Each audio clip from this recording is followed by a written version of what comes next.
Hello there, Scorpios. I hope you guys are doing well. When I was shuffling out this spread for this month, I saw two images. And your reading is very similar to Cancer's reading because I see, like with Cancer's reading, I saw like a child at the beach. With your reading, I see a woman at the beach. Okay, so I feel like the energy might be a continuation or might be very similar thematically, and it also might be echoing the same types of themes. Okay, so let me just talk to you about the images first. I feel like there are two images, but they're both echoing the same theme. And so the words that came out is unwanted attention, unwanted, like solicitors or just people coming at you, and you're just like, no, I'm not ready, or I don't really want that. So that's coming in. So the first image that I saw is I see a nice beachy scenery. It's really beautiful. It's really serene. It's not too hot, not too cold. There's wind blowing, so you get a little bit of a sea breeze. And I see this beach, and right at the shore, okay, so right where the water hits the beach, there's a woman. She's got her water shoes on and she's jogging. She enjoys the sea breeze. She's just there on her own. She just wants to be left alone, and she's jogging. She has her headphones on, right? And then I see her jogging for a really long while. She has stamina. She has, the strength to continue on. And then I see this young man. He's like, he's wearing like board shorts. He's on a bike, one of those trick bikes that a lot of young men or young or teenagers ride, and they do like wheelies and they do, tricks. So he's on one of those. He sees her, and then he's like biking alongside her, trying to get her attention, trying to talk to her. So keep in mind, this woman's got her headphones on or earphones on, and she's running. She's just minding her own business. He comes in, like literally swoops in, and tries to engage her in conversation. And she knows that he's interested in her, but she's like answering some of the questions, but she doesn't stop. She keeps going. And then the scene kind of cuts out. So I don't know if he leaves her alone or what, but I feel like she keeps going, and he's like still biking alongside her. So when I saw this, I was like, you're definitely getting a lot of attention from your environment. Some of it could be unwanted attention, getting a lot of suitors, getting a lot of people wanting to be around you, and especially people who are popping out of the woodworks. They scope you from afar, and then they kind of beeline it for you, and they might interfere with your schedule. They might interfere with your time. They might interfere with your alone time more than anything, because I feel like this woman is not getting the alone time that she needs. Okay. And then the second image that I saw is very similar. I see this woman in her backyard. She's got a yoga mat on the ground, and she's like, in the lotus position, trying to meditate, working on her breathing techniques, trying to clear her head. And it seems like it's like on a Sunday in the morning. She's, got the day to herself. She's in no rush, so she's just meditating. And this butterfly comes by, and it's like fluttering near her, and she sees it. And then she closes her eyes just, so she doesn't get distracted. And then it hovers around her ears, and then her nose, and then her head. And she doesn't swat it away. She tries to ignore it. She tries to it's not doing anything malicious or mean towards her. So she tries to just ignore it. And yet it keeps hovering around her space, and you can see her getting distracted. Okay. So those are the two images that I'm seeing in your environment. And, once again, going with the theme of, unwanted attention, I've already mentioned that I just feel like a lot of people will be demanding your attention. Situations will demand your attention. I do see a lot of distractions coming in from family members, okay? And you guys are kind of like the pillar of stability in your family unit, okay? You're the one that other people come to for advice. You guys give very, very good advice. You're the one that people come to when they're in a jam and they need you to somehow bail them out of a tough situation, like literally bailing them out of jail, bailing them out of a crisis. If they have a flat tire, instead of calling AAA or their insurance carrier or, you know, a tow truck, they call you, because you guys are just, they know that you're very dependable and they know you will always be there. So, you know, I feel like some people have no business calling you, but they do, because you're kind of the person that they trust. Okay, so I feel like you do it, you want to help, you want to step in, you want to intervene, and you want to alleviate the situation, because you understand that whoever's calling you, they might not even be family members, but they might not have like anybody else in their world to help them with these things, and so they call you. So in a way, when we're entrusted with responsibilities, or when other people really trust us and they can confide in us and they come to us for advice or for help, it can be very flattering, right? It can feel like, oh, okay, this person really puts their trust in me. It can feel very flattering. It can feel very good. However, if it's a situation where it's not about self-help, it's not about self-sufficiency, it's more about, you know, having a crutch that this person relies on, it can be very detrimental. So I feel like it's really important for you to kind of draw your boundaries. Demarcation, okay, like demarcation comes up.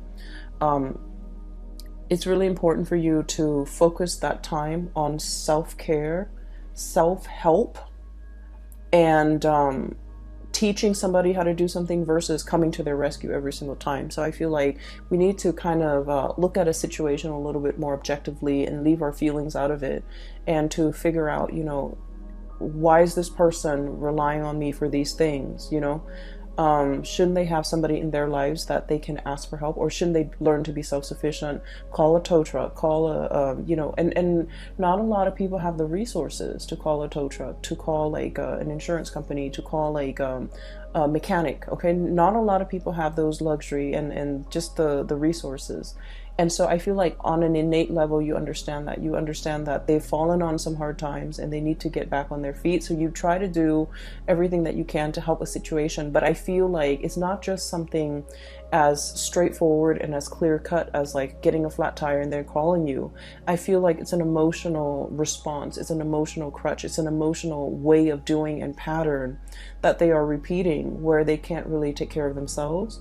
And so they might, reach out to you to take care of that part of themselves. Does that make sense? So it's really important to understand the difference when someone is in real dire need versus when somebody is just constantly, you know, have you on speed dial, have you through text messages, constantly reaching out and trying to get that attention. Okay, I feel like there was a situation in the past, okay, and every couple of days this person would be coming into the picture, and I feel like you're right now, something happened in September and your lack of response has them very down in the dumps. Okay, I have here the 5 of Cups. This is a situation where somebody's not able to bring their best to a situation. They come with a lot of drama, with a lot of issues. They're not self-sufficient emotionally and physically, and they're just like constantly relying on other people. And the game gets old, okay? This whole concept about, you know, woe is me, it gets old. And then many people in their lives, in their social circle, have called it quits. They just can't handle this codependency. And so I feel like you're dealing with somebody who has driven people away, who has fallen on some hard times, emotional hard times. And I feel like, you know, they're constantly reaching out because, you know, their inner circle have seen them have seen their unhealthy behaviors and these patterns, and they're no longer around with these people. And so they're kind of reaching out to you. You might be, you know, the last resort, or you might even be sort of like that emotional crutch. Okay, so I feel like you guys are smart enough emotionally. You're very, very, very intelligent, and I feel like a lot of the times, out of courtesy, out of just your own sense of like moral duty, I feel you help people, even though you know that they're prone to this type of behavior. You help them because you care about them. Okay, you don't want to hurt anybody. And I feel like none of this is lost on you. It's like you know what they're about, and you know it's not right, and you know it's not a good behavior, and it's not a good pattern to enable, but you do it because you feel like, okay, they could need this.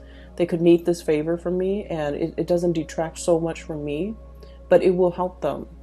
And so you do it, not because you're a fool, but because you care about people. And I feel like something has happened where you are putting your guard up, okay? They're coming in, this unicorn, kicking up a cloud of dust, or I'm sorry, this horse, not unicorn, kicking up a cloud of dust, you know, coming with some type of a calamity. It's always like somebody who's got a lot of drama in their lives. There's always some type of a, there's always some type of a chaos or some type of a time sensitive issue. Like a lot of drama is what I'm seeing, a lot of hoof beats and drum beats and a lot of noise and calamity in their wake. And I feel like you're sensing that it's coming intuitively. You guys are sensing that there's something coming into the picture, and you're at a point where your guard is up, your walls are up, you're demarcating, you know, that line in the sand. And you're just like, no, I'm here in a state of Zen. I need to work on myself. I need to be emotionally present for myself. I'm not in a position to help you. And in the process of, I feel, withdrawing, you know, withdrawing the attention, withdrawing the love and the affection, and just not wanting to engage with this person anymore, and not wanting to, you know, feed into this, okay, and creating this enabling behavior or even this pattern of codependency. I feel like they might have lashed out, and they might have said like a lot of hurtful things. So we have here the Five of Swords, and this is a situation where too much has been said. This is the aftermath of some type of a conflict, okay? The house is destroyed. There's smoke rising from the air. The earth is barren. And this person, rather than feeling remorse, they're like, it is what it is. You know, you hurt me, I hurt you. You withdraw affection from me, I withdraw affection from you. And I will decimate or desecrate everything that's in my way. So I feel like you're dealing with someone who's, the word spoil comes out, and needy and spoiled, and someone who wants to win at all costs, okay? They don't care that the village, the civilization gets destroyed. They just want to have it their way, and they want to come out the winner. And I feel like there was a situation where you might have withdrew. You might have, you know, cut back on the communication, cut back on that, the enabling that pattern. You drew your mark in the sand. And I feel like somebody was not happy, and I feel like they might have tried to egg you on, or they might have tried to, you know, do a lot of things for attention getting, okay? Reverting to like childish behavior, attention getting, and things like that. And I feel like this isn't somebody who is on the forefront of your world in the month of October, but you're going to hear bits and snippets about them. And I feel like it's going to make you, it's kind of like validation and proof that I'm so glad I withdrew. I'm so glad I'm no longer in it. And I'm so glad that person is no longer in my life. So you're getting some type of validation where your intuition was telling you all along to kind of like, you know, put an end to this, sever the situation, cut ties. And I felt like you cared about them. You don't want to hurt anybody. And so you kind of let it, you know, drag on. And then whenever you put a stop to it, you're getting immediate validation, especially for the month of October 2019, that it was the right thing to do. I did it at the right time, because, you know, they kind of spiral out of control. I'm seeing this spiral of smoke, and I feel like there is somebody who's not able, when they're not able to get the attention that they want, they revert to, you know, very self-defeating behaviors, okay? On the flip side of this, I do feel like there is a situation here where you have people at your doorstep, people coming in, getting, you know, getting like a host of invitation, receiving a host of invitation to do things, as well as getting people to come into your house, into your space, sharing space with somebody. And I'm also hearing the word like communion. Both of these cards, these are wonderful cards. This is about, family, solidarity, and people getting together. And this is about, sharing toys, playing together, as well as sharing, like, having that sense of communion and community with another person. I feel for many of you, this is a significant other that you might be dealing with. And I feel like this is somebody there where there's a lot of reciprocity. Okay, we have here the Ten of Pentacles, which is the apex, emotional groundedness and stability, financial abundance, as well as the Nine of Cups, which is a wish coming true, but also having that emotional abundance and emotional reciprocity with another person. Okay, so these are very positive cards, and these are cards that indicate to me that you might have left somebody else out in the cold in the past, and that person is no longer piercing through your bubble, is what I'm hearing. They're no longer affecting you on an emotional level. You've learned to detach emotionally, and you've learned to kind of like let them be self-sufficient, let them figure things out on their own, let them resolve issues on their own. And as a result of that, you've resurrected these walls in this bubble, and you're taking care of the people that really matter to you, where there's that equal sense of stability and reciprocity. You were dealing with the taker, Scorpios, someone who took from you. And I'm serious when I say, like, every time they come in, there's like some type of a calamity, some type of a situation that they put themselves in. And it could have been prevented, but it was just, choices, decisions that they made to always put themselves into these dire circumstances. And so you had to remove yourself from that energy, and you had to, focus on you and your relationships and the people that matter. And as a result of that, life has been very, very calm. Okay. And I want to say as well, Scorpios and, I feel like Scorpios, Aquarius, Aries, and Sagittarius in particular, you guys crave a little bit more of an excitement, okay? And that might be why a lot of the times you might seek people who are not very compatible with you, because the opposition and the attraction is very, very strong. And I'm not just talking relationship partners. I mean, like, in all facets of your life, you crave a little bit of excitement. And so I feel like this was an exciting person that was, coming at you with a lot of chaos all the time. And then over time, it ceased to be exciting. It became a burden. And I feel like you've laid down your burden the month of September, or maybe even before that. You're working on yourself, building up your emotional sense of self and then your financial stability. And things have been going really, really well for you. And I also feel like there's a lot in here, especially for those of you who have recently gotten out of a relationship.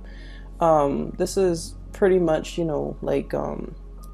the two images that I saw. People who are single, who are like, I'm not dating right now, I'm taking a break from dating, I'm working on myself. So there's a lot of like meditation, there's a lot of alone time that you want to spend with yourself. You want to get yourself physically active.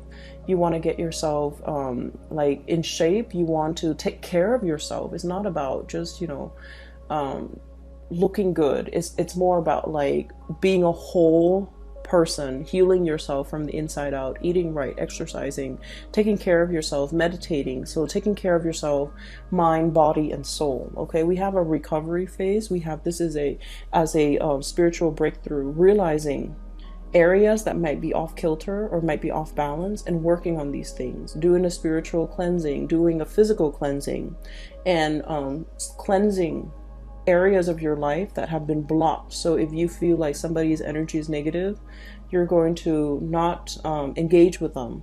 If you feel like someone's taking a lot of your time and you don't even have time for yourself, you're choosing not to engage in that way. You're learning to draw boundaries. So this is a lot about self-care, self-work, healing. And I feel like, it doesn't have to be, right after a breakup, then we go on a binge or whatever. This is just, figuring out that I haven't had a lot of time to myself. I've been taking care of too many things. I need some downtime. I'm going to find some downtime. I'm going to make room and prioritize that.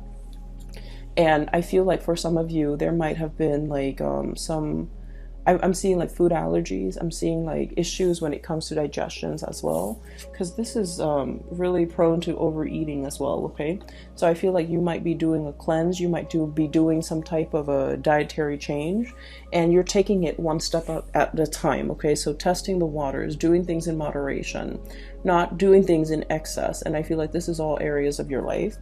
And so what I'm sensing as well is there's a situation here where you're very much focused on that, and vibrationally and spiritually you're on a very, very high level. You're aware of what you need to do, and you're aware of the behaviors from other people that have not been conducive for healing and for, you know, really spending time with yourself. And so you're on this path, on this journey here towards self-care. Learning to put yourself first, learning to, you know,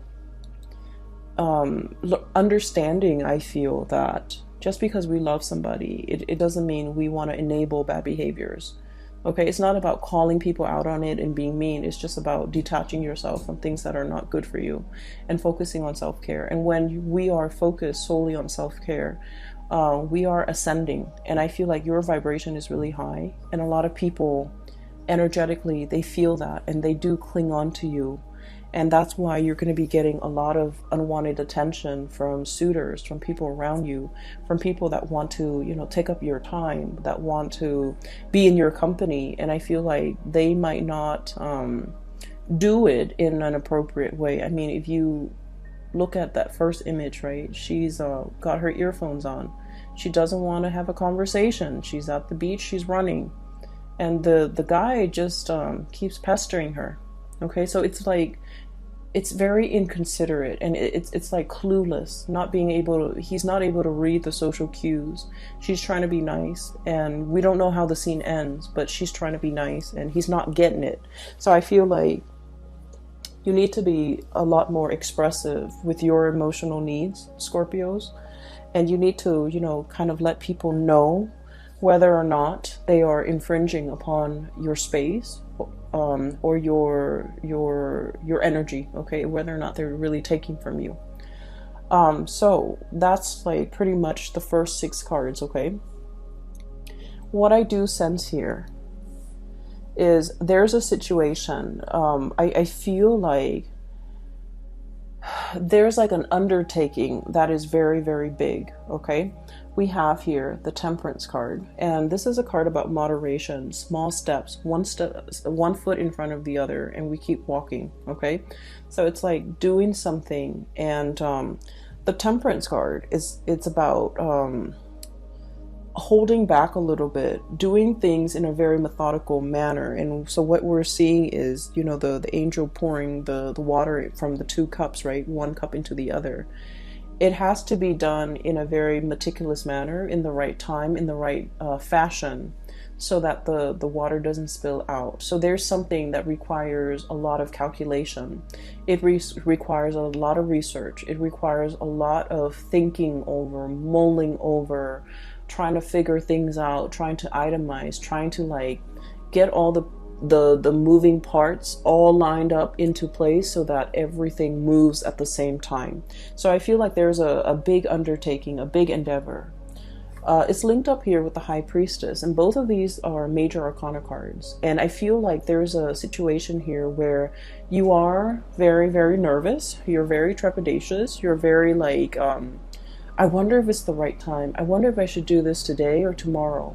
And I feel like you're trying to go with your gut instinct, okay? You guys have like a really strong sixth sense about you. Even if you don't believe in, you know, metaphysical teachings, or even if you don't meditate, you guys have a very, very strong sense of like intuition, divine timing, knowing when something is right. And I feel like you always have relied on it, and you might not have even called it your gut instinct. You might have not even called it, you know, your intuition. But I feel like you always know whether or not to do something or whether or not to cut somebody off. Hence, you were able to cut somebody off at the right time before they drag you down. And I feel like you start to realize that I really need to trust my intuition a lot more.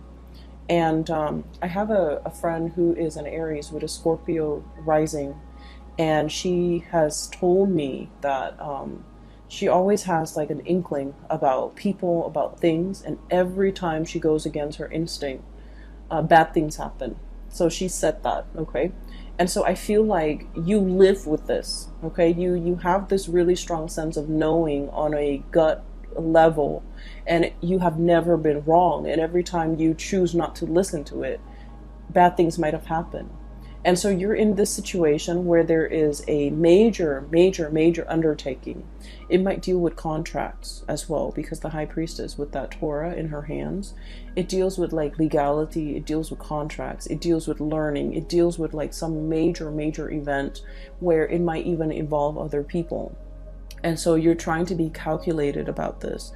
You're trying to figure out when is the right time, and you're trying to look at the, it's sort of like the looking at the stars and trying to see when the stars align.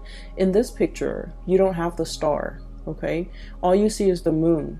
And it's like, it's so overwhelming. And you're just like, I don't know if I can trust my intuition. I want this really badly.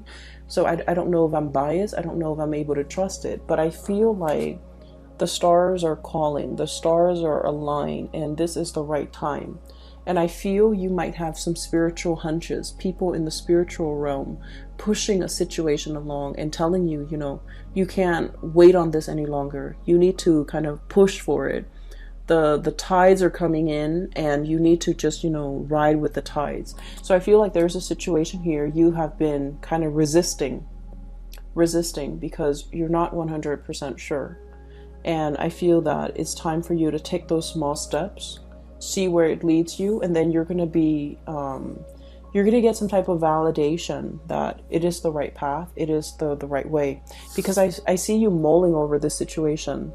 And water signs in general take a really, really long time for their emotional state to kind of match up with their mental or physical space. So like you might feel like, oh, physically I'm okay with it, but then emotionally you're not. So you have to like wait for everything to catch up, everything to be in sync before things start moving, before you make those actions.